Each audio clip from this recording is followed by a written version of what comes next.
Alright everybody, welcome back. You don't know, it's your boy Kamani Brown, back with another video, and today we're actually speaking about PS5, right? So I mean, had my PS5, you guys saw the unboxing video, that was the exact day I got it. So you guys know the timeline, you can check back the video when I first got it and the unboxing and everything. And well, it's been a journey, but storage comes at a premium, and that's where this comes in. Now guys, this hands down is the best SSD for the system. Cost for performance ratio, it doesn't get any better than this. I have done my research, I've scoured the internet, scoured Amazon, and this is by far the best that I can recommend. Now that's really and truly just based on what I've read, but I mean, the reviews are solid. This is my first take. I haven't even pulled the box yet, and you know, we're actually going to get into it. You guys are going to see how you guys are actually going to see what comes with it, how I actually get it in a system, and first installation, first boot up, see the initial speeds. It's supposed to actually be way faster than what comes in the actual system. I'll actually put the specs here on the screen so you guys can see. And well, let's get into it, peeps. Alright, you know what time it is. Get into this.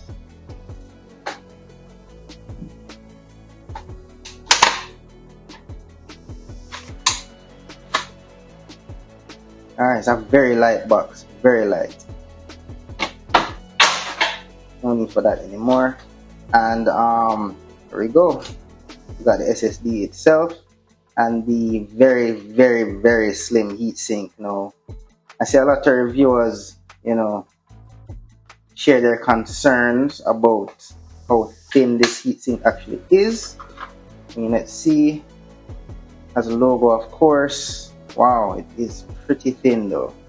Alright, so let's see how this fits onto this. Oops. Be careful. Alright, no need for this. And here we go. Here she is, peeps. Alright, it's fairly standard stuff. I mean, two-sided tape. Simply peel this off. Yeah. Don't be like me, peeps. Read the instructions. Now, let's see. I'm flying blind here, but this thing should fit fairly easy. Just fit it over the PCB. Ensure everything lines up.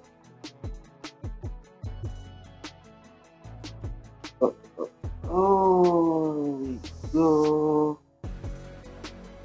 And bam. It's hard to do on camera, but I think I nailed it. Alright, give this a solid press. And I mean, I see a lot of people share their concerns that they're not so sure about the thinness of this heat spreader. They actually call it a heat sink in the product description, but this is more or less a heat spreader made of aluminum. But from all the reviews, I've scoured the internet, I haven't met one negative review stating, you know, any claims of overheating or any drives crashing or anything because of this thing. So I'd imagine it's more than good enough. So that's it. Quick and simple. So let's actually get the system and get into this. Actually get this into it. Alright people, so here we are again. There's a drive over there. There's a system. You put the system down, you take off the stand, of course, whether you have it in a horizontal or vertical position. Put it down with the disc plate facing up. You simply hold one corner here. You simply lift and pull. There you go. Easy off. And then, this is what we're interested in. That's the fun, of course. This is a disk drive. This is the SSD expansion bay, and this is what we are interested in. So here we go again, my handy dandy screwdriver set.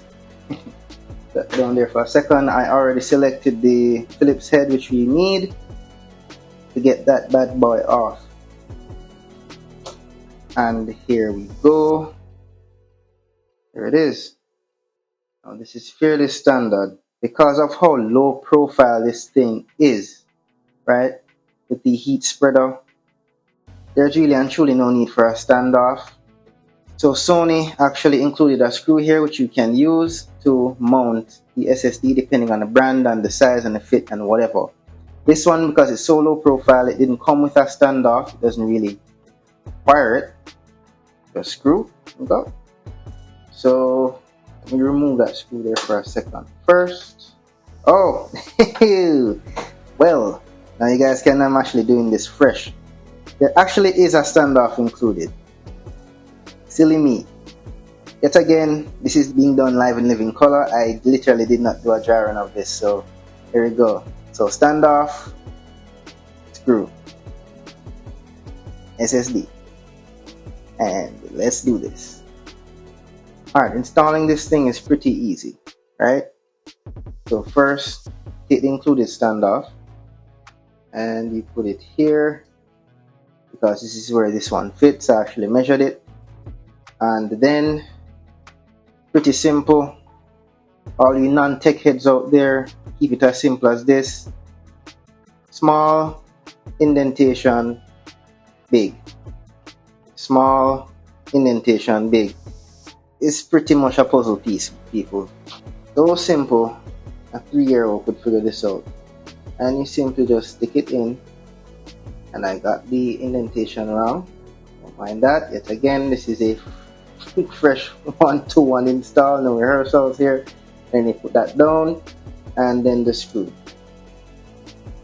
I wanted to do this fresh to show you guys exactly how easy or hard this thing was to install. But anyway, as you guys can see, easy as 1, 2, 3.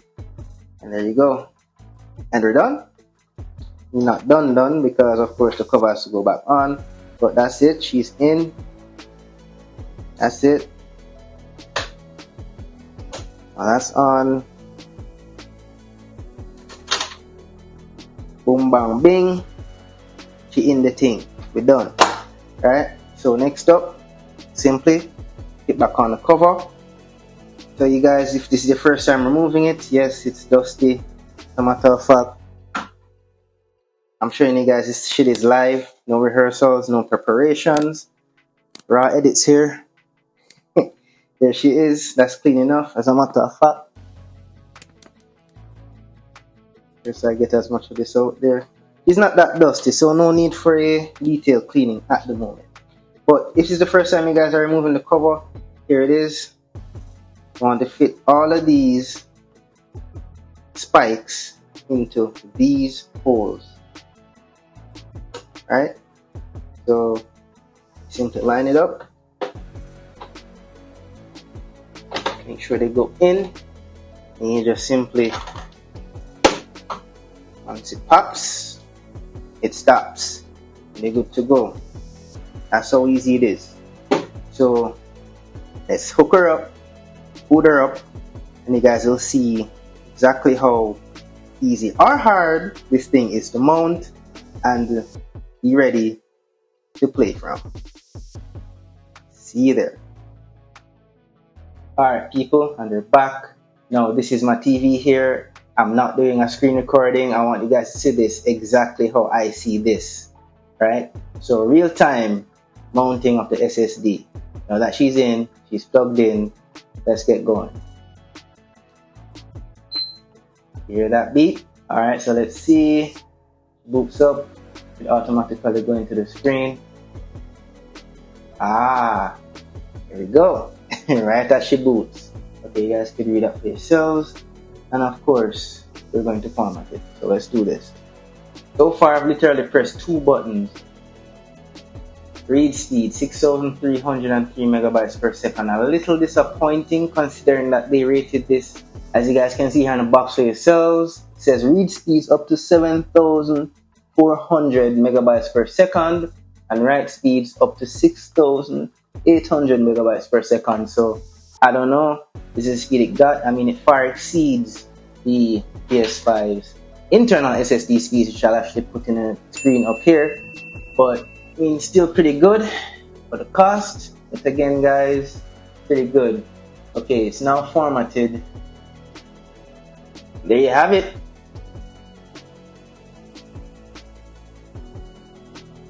There you have it, guys. I promise you, if I was not filming this, I could have done this in 5 minutes. Flat. Sony, you guys are geniuses. This is easy. This was easy. I literally pressed like 3 buttons to put on the system, tell it to format it, and okay. 3 buttons, 3 steps. Easiest installation of any hard drive ever, whether it's PC or a PS5. This was good. But guys, for the price of this, I paid realistically $99.99 for 1 terabyte. Right? I mean, this thing could probably use the PC, who knows? But for me, it's all PS5, baby. And for the price, performance, I give it a 2 thumbs up. Go for it. I don't know if it ever goes on sale. I just got it right as I saw it. I just grabbed it, guys. It's a lot cheaper than all the others from Seagate and your Corsair and all those people. So just get it, guys. Just get it. Just get it. This is one to get. It's all over the internet. Many people have used it. I haven't seen any complaints or any failures. This is it, guys. This is it. The Adata XPG GAMMIX S70 blade. Right? There are 2 terabyte variants. I'm not sure there's a 4 terabyte, but if you need that, go for it. Price is right. Performance is right. Installation is perfect. Right? Now hold on, people. Before I end this video, you guys are actually going to see how the installation process goes for games. It's simple, but again, settings, storage, M.2 storage. Well, there it is. 1 terabyte console storage, and that's my external hard drive right there where I have a bunch of games backed up. Installation location, there you go. You can select your default installation storage, which now it makes sense to be the M.2 SSD because it's faster. The speeds are actually a lot faster than what is on the internally in the system, and that's it. Now, to move the games to the M.2 SSD, all you have to simply do, go here, console storage, games and apps, wait for that to load. Then you select which games you want to move, select items to move. There you go, let's select all of these here. Yeah, the hell with PS4 at the moment. And then you press move. There it is. The items you selected will be moved to the M.2 SSD storage. Gives you the total size and everything. And then let's go. This is pretty fast. Like, this is 5 minutes to move 341 gigabytes. Not bad at all. Right? It's already at 20 gigs. 21, 22, 23. I'm counting gigs in seconds or less than a second, people. So, I mean, this is pretty fast. You guys are seeing it here real time. That's all that needs to be said. That's all that needs to be seen. Alright? So, thanks for tuning in once again, guys. If you don't know, I'll appreciate a like, subscribe, and of course, hitting that little notification bell so you know when the next video is out. Take care, guys.